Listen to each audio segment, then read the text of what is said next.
आप ही प्रभु दुख भंजन है, मेरे दुखों को हरने वाले हैं, मेरे कमियों को मिटाने वाले हैं प्रभु।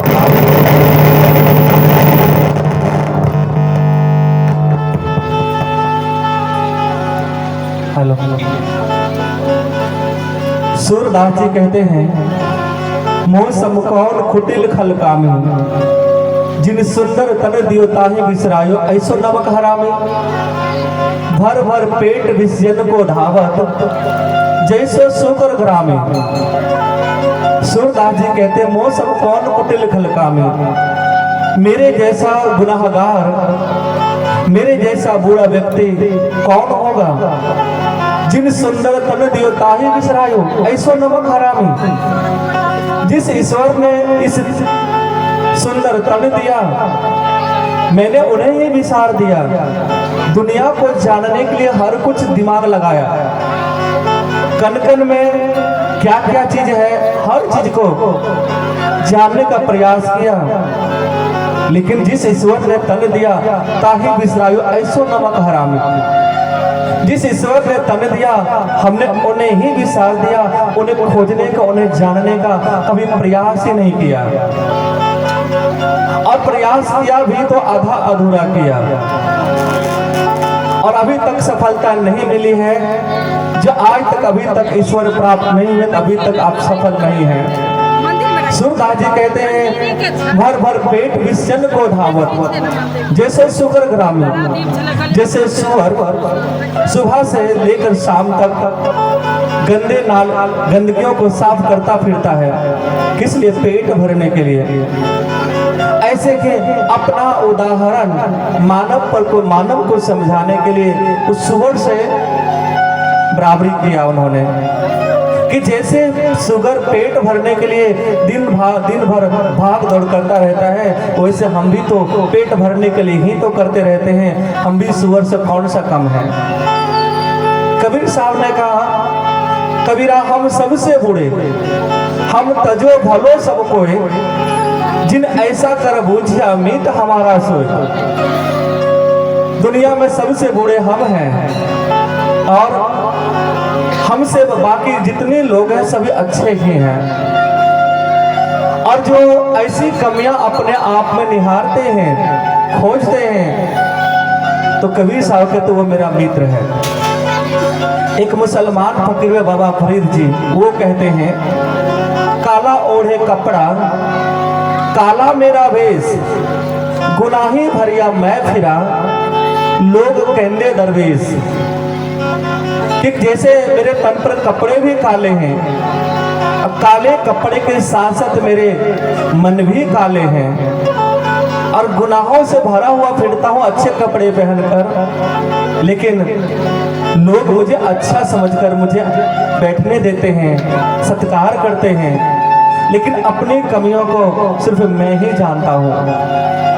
एक गुरु ने शिष्य से कहा, 1 किलो ये दर्पण लो, और रोज इस दर्पण को देखा करना। ये बड़ी जादुई दर्पण है, ये बड़े चमत्कारी दर्पण है, इसे रोज देखना। इसमें तुम्हारी अपनी कमियां दिखाई देगी, और जब कमियां दिखाई देगी तो आप कमियों को सुधार लेना।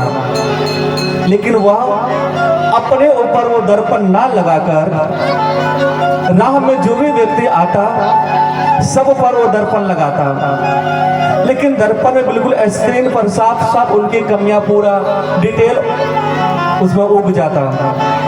और वो जो पढ़ता कहते, बाप रे, इतने बेकार व्यक्ति हैं ये। और राह में जो भी व्यक्ति मिला सभी पर वो अपना दर्पण लगाया, और सब पर देखा बहुत बुरे हैं। जब वो घर आया तो घर में अपने पिता, अपनी माँ, अपने भाई, अपने बहन, अपने चाचा, अपने मामी, मौसा, सब पर अपने 2 दर्पण आजमाया, लेकिन सब में सब वो कमियां ही दिखाई दिया। इतनी सारी कमियां दिखाई दिया कि उनको लगा कि सिर्फ मैं ही अच्छा हूँ, बाकी लोग बहुत बुरे, हमारे घर के भी लोग कोई अच्छे नहीं हैं, न संसार के कोई लोग अच्छे हैं। और दूसरों की कमियों को देख देकर उनका दिमाग कह रहे फटते चला जा रहा है, दर्द होता चला जा रहा है। और आपको एक बात पूछना चाहेंगे, आप अगर सांस लेते हैं 1 सेकेंड से 2 सेकेंड के अंदर वो सांस बाहर आ जाना चाहिए। अगर 5 मिनट अगर आपके अंदर सांस ठहर गई तो जानते क्या हो जाएगा? क्या हो जाएगा? मौत हो जाएगी। आप पानी पीते हैं, पानी 2 से 3 घंटे के अंदर बाहर आ जाना चाहिए, पसीने के रूप में या अन्य द्वार के रूप में। अगर वो पानी बाहर ना आए तो पेट फूल जाएगा। हम भोजन खाते हैं, भोजन पचकर 8 से 10 घंटे के अंदर या 12 घंटे के अंदर वो बाहर आ जाना चाहिए मल के रूप में। और ज्यादा देर ठहरा तो बीमार हो जाएंगे और इलाज भी नहीं संभव हो पाएगा। ऐसे ही किसी के प्रति घृणा, द्वेष, क्रोध, नफरत आप कितने समय से आप दिमाग में बिठा के रखें, वो बीमार नहीं करेगा आपको? करेगा कि नहीं करेगा? आप सांस लेते तत्क्षण ही छोड़ने का प्रयास करते हैं। अगर अनुलोम विलोम के अगर बताया जाए कि आपको टेंशन भगाना है तो अनुलोम विलोम कीजिए, प्राणायाम कीजिए। आप झट से थोड़ा सा कहते हैं सांस रोकिए तो आपको बड़ा हड़बड़ी सा हो जाता है, जल्दी से सांस छोड़ दो। लेकिन किसी के प्रति जो नफरत है, भाई भाई में जमीन का जो नफरत है, थोड़ा सा घर बंटवारा करने की नफरत है, छोटी छोटी बातों को लेकर किसी को जीवन जान से मार देने का जो नफरत बनाकर बैठे हुए हैं, वो कितने जन्मों तक आप वो बीमार पड़ेंगे आप अंदाजा लगा सकते हैं। व्यवहारिक रूप में हम जो कुछ भी करते हैं तत्क्षण ही उसे छोड़ देना पड़ता है। आप मान लीजिए कि पत्थर हाथ में उठा रखे हैं, वो पत्थर आधा घंटा रखिए, ऐसे करके रखिए, आपका हाथ दुख जाएगा। आप जैसे कह देंगे छोड़ दीजिए तो हाथ रिलैक्स में आ जाएगा।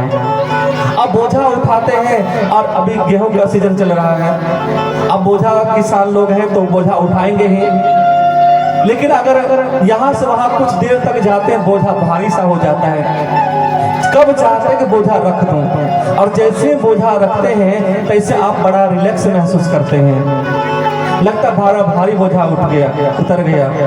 ऐसे मन का जो टेंशन है वो आपका इतने समय से बिठा के रखे मन के अंदर, तो क्या बोझा नहीं बनेगा? वो भारी बोझा बनेगा। और किसी शायर ने बड़ा सुंदर कहा, उन्होंने कहा, है तेरे सिर्फ पाप के गठरी, है तेरे सिर्फ पाप के गठरी, राह अदम की लंबी है, ऐ जाने वाले क्या तुझसे यह बोझ उठाया जाएगा? एक तो पहले से हम सिर पर बोझा लेकर चले हैं, राह बड़ी 84 लाख जन्मों की यात्रा हमारी है, और इधर से और किसी का इधर उधर का बातें लेकर हम टेंशन बना के घूम रहे हैं, तो क्या होगा? हम बोझिल सा हो जाएंगे टेंशन में। आज जानते हैं हार्ट अटैक की बीमारी, शुगर की बीमारी और टेंशन, माइग्रेन, ये सब क्या है? सोच विचारों के कारण से हो रहा है। आज सब सुविधाएं तो है घर में, लेकिन मन ही एक कंट्रोल नहीं है, और एक दूसरे प्रति बाल के खाल को एक तो बात क्या कह दिया कि बाल के खाल छिलते छिलते वो दिमाग तनाव में आ जाता है, टेंशन में आ जाता है। उसने ऐसा क्यों कहा? ऐसा नहीं कहना चाहिए था। भाई कह ही नहीं दिया तो कौन सा आपको छेद हो गया? स्वामी विवेकानंद जी पर प्रवचन कर रहे थे अमेरिका में, उसमें से काफी संख्या में बड़े बड़े लोग बैठे थे प्रवचन सुनने। एक व्यक्ति, एक अंग्रेज आया, कहा महात्मा जी आप इंडिया से आकर, भारत से आकर यहाँ लोगों को बेवकूफ बना रहे हैं, आपका प्रवचन क्या काम आएगा? इसमें से देख लीजिए कितने से युवा विद्यार्थी भाई बहने हैं, घर में रहता कुछ पढ़ लेता, कुछ शिक्षा ग्रहण कर लेते थे। इसमें कुछ माँ बहने हैं, गृहिणी हैं, घर का काम काज कर लेती, कुछ काम निपट जाता। इनमें से कुछ भाई लोग हैं जो कुछ न कुछ बिजनेस करते हैं, वो घर कुछ न कुछ पैसे आ जाता।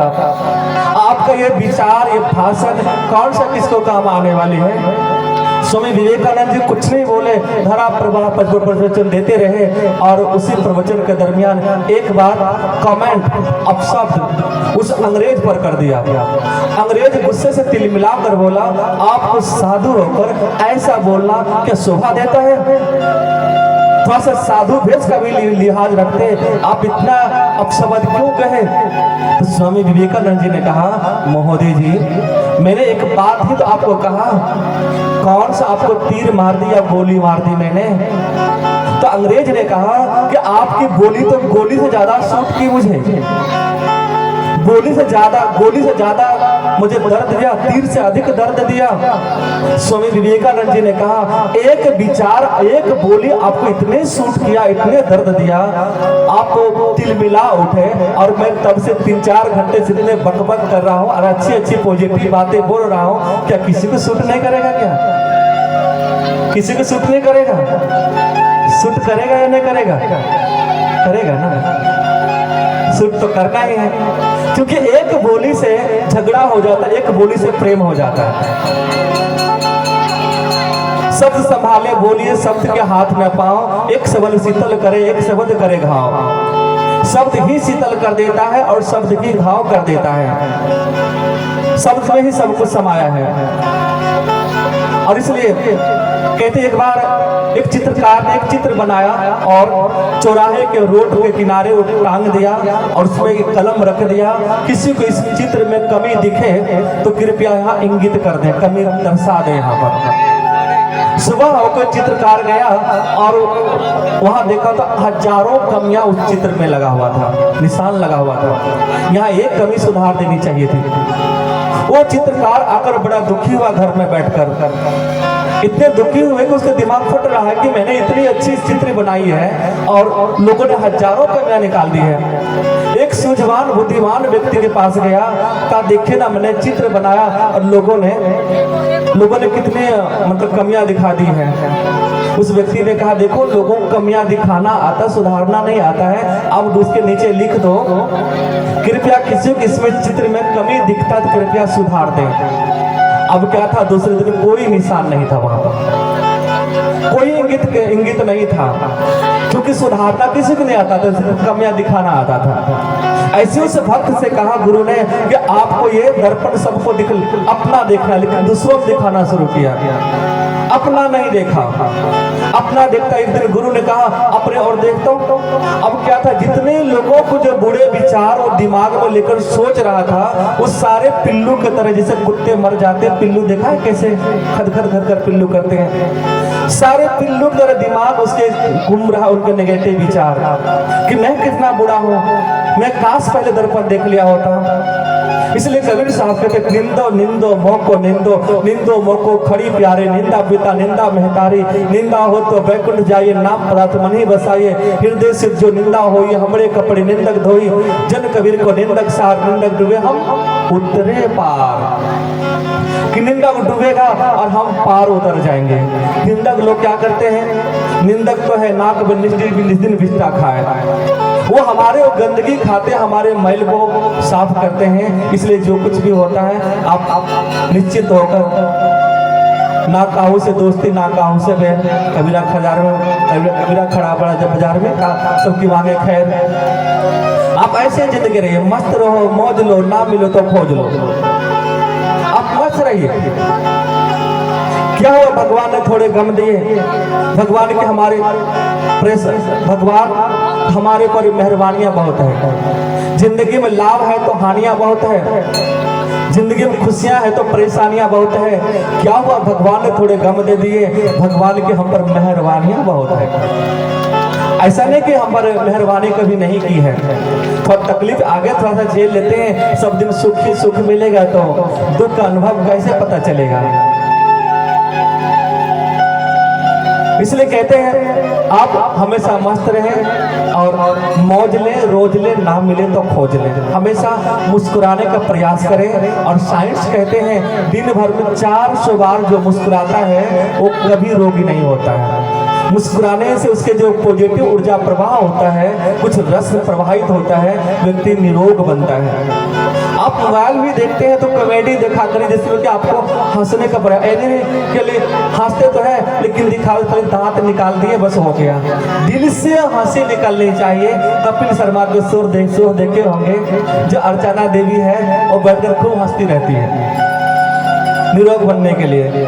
आज पार्कों में होता है, असली मुस्कुराहट अंदर से निकलती है और वो खिल के हंसे तो आप निरोग रहेंगे। और इसलिए आज सुखदेव मुनि जी, सुखदेव मुनि से राजा प्रकृत कहते हैं, हे